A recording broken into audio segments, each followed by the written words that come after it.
নিজেকে মনে করো যে আমি পৃথিবীর সুপারস্টার, তাহলে তুমি সব কিছু করতে পারবা। কুত্তার লেজ যেমন কোনোদিন সোজা হয় না, তেমনি টাকলা ইকবাল এ কোনোদিন ভালো হবে না। ভাই ব্রাদার, আমি বুঝি না শাকিব খানের নাম শুনলেই এর কেন এত চুলকানি বাঁধে, এ কেন এত জ্বলে পুড়ে সারখার হয়ে যায়। মানে শাকিব খানের নাম শুনেই তিনি গরম হয়ে যায়।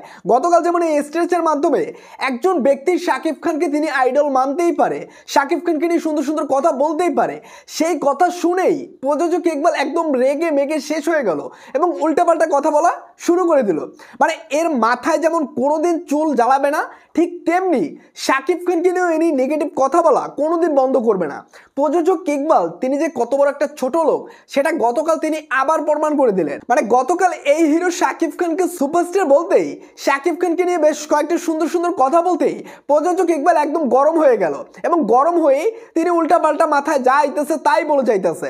মানে এ কি কোনোদিন ভালো হবে না? এই টাকলা কিন্তু রং বদলায়। 2 দিন আগে শাকিব খানকে নিয়ে অনেক ভালো ভালো কথা বলছে, শাকিব খানকে যে তিনি হেল্প করছেন সেই কথা না বলে শাকিব খান যা বলতো তাই নাকি তিনি শুনতেন, সেই বিষয়ে অনেক কথা বলছে এবং তিনি বলেছিলেন শাকিব খানের আমি কোনোদিন ক্ষতি চাইবো না।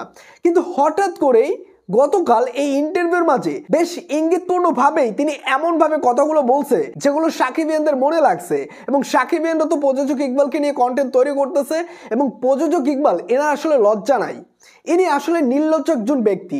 এত মানুষ এত কিছু বলে তাকে, তারপর সেই শাকিব খানকে নিয়ে তার কথা বলা লাগবে, কারণ তার খোরাকই একটা। শাকিব খানকে নিয়ে কথা না বলে তো তিনি আলোচনায় থাকেন না। অনন্ত জলিলের এত পাও টিপলো, তারপরে কিন্তু তিনি তেমন ভাবে আলোচনায় আসতে পারে নাই।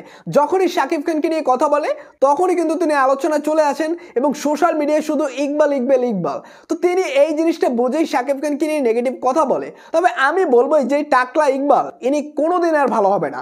শাকিব খানকে নিয়ে ইনি সারা জীবন নেগেটিভ কথা বলে যাবে। ভাই ব্রাদার, এই যে প্রযোজক ইকবাল এই যে গতকাল তিনি যে কাজটা করছে এই বিষয়ে আসলে আপনাদের কি মন্তব্য হচ্ছে অবশ্যই কমেন্ট করে জানিয়ে দেবেন।